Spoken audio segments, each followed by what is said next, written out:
Welcome back, everyone, to the Back 40 Firewood channel. Shifty here. Shifty and the Woodhounds coming at you from the Back 40 wood yard. So today, that's right, got the hard hat on. Gonna bring down a tree. Actually, two.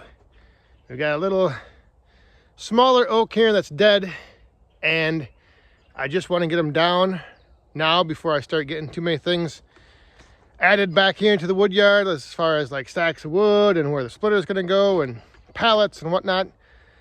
The only thing is, well, it's not a bad thing, but it's actually a good opportunity because I don't have anything in the way for this, where this tree is going to come down. Like, his lean is going really good one way, but I kind of want to attempt to direct it over towards that brush pile, and I'll show you this in a second. So before I get going and show you guys what's going on here with this tree, just wanted to again take a moment to say thank you to all you woodhounds and all you possible new subscribers who have found the channel. Greatly appreciate you tuning in and checking things out. All right, let me show you this tree. So there he is. You can see one side's already way long gone, and then the other side over there, he's dead. He was dead last year. So I have all this room out here to drop this tree. So what I'm thinking, and I'm going to take this guy out first, obviously, this little dead one to the side here. But then I'm thinking I can notch him good right in the direction I want him to go.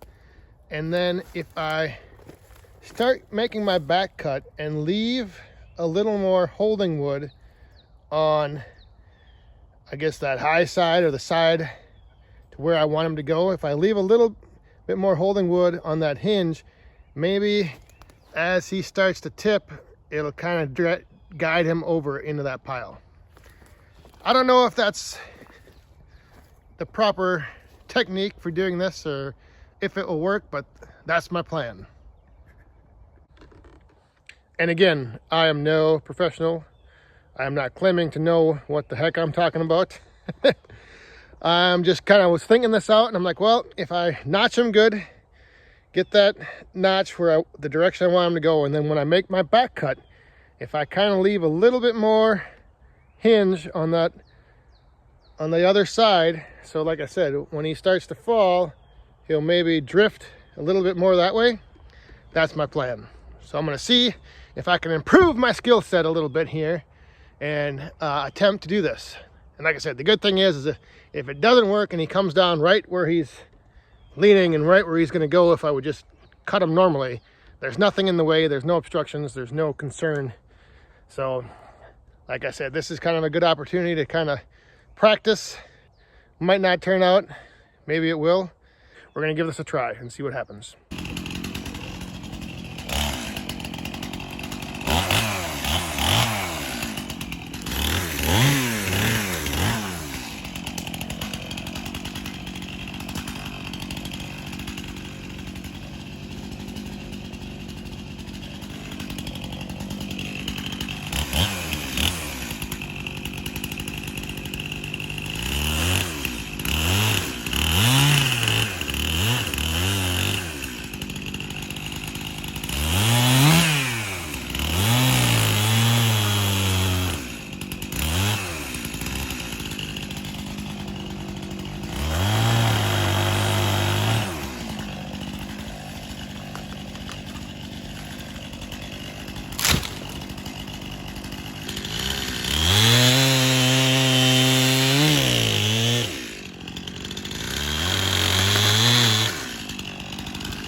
So that tree right there, that was my target, but he ended up a little bit to the left.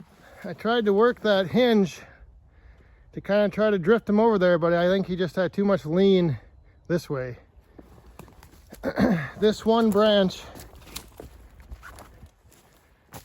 coming out at the top, I think just had too much weight. It was starting to drift a little bit over. I'll show you. So I left, more holding wood up here on the hinge. Now that's interesting. That must have snapped down there. So there's my stump and my hinge.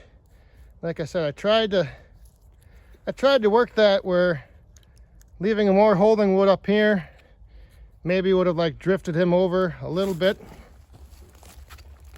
I mean, you can see my notch was going right to that tree, but either way, the tree is on the ground, safe and sound, so all is good.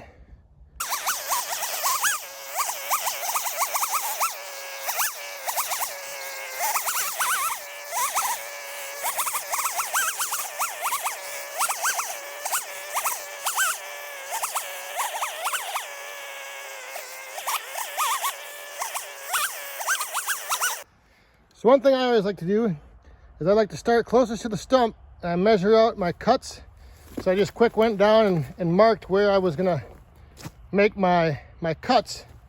And the reason I do that, one thing, like for instance here, I end up with a spot where I can just cut that crotch right out, and that'll give me a nice even split right there. And then the other thing is, like up here, I kind of figured out, well, all right, here's a good spot at this crotch. I'll cut straight across there. And what ends up happening then is, for instance, on the top of the tree here, you can see this cut. This will be my last piece, and it's a little bit bigger than 16 inches, but being that it's smaller like that, I can just use that for myself and throw it into my wood pile to keep for myself. So I know it probably doesn't matter, but like I said, this way I don't end up with like either too short of a piece on the end where that's, the nicest wood, the bigger diameter wood. I don't want to end up with like a, 10-inch round left over. So I always start from the base and I work my way up the tree.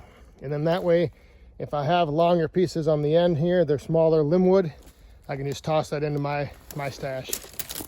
But now that I have that marked out, I will start bucking this up from the top and work my way back.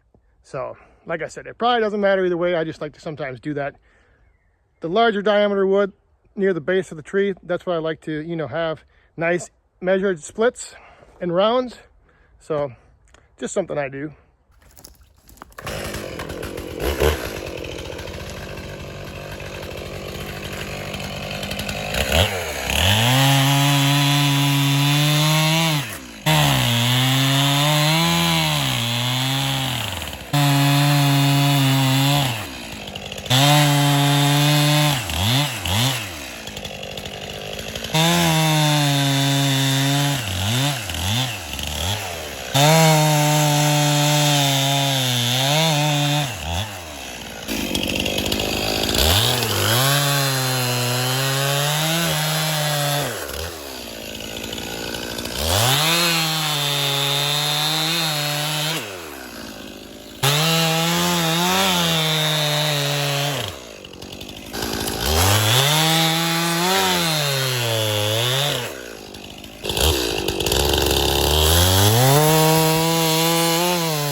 Oh, the temperature is not that warm, but let me tell you, working up a sweat out here. Had to take off my sweatshirt and go full on Johnny Cash, Man in Black mode with the chaps and the shirt.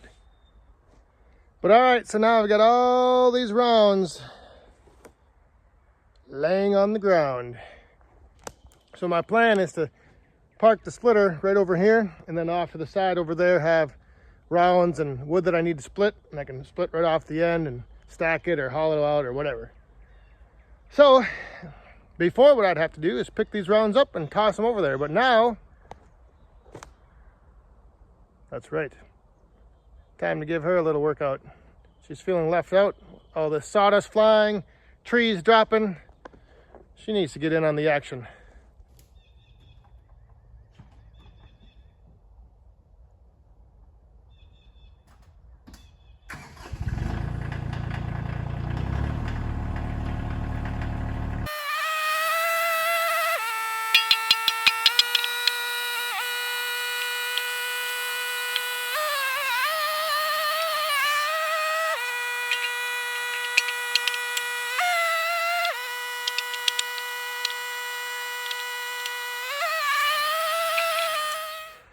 All right, so all that's left is to pick up these sticks, finish bucking up the smaller stuff, and we should be done.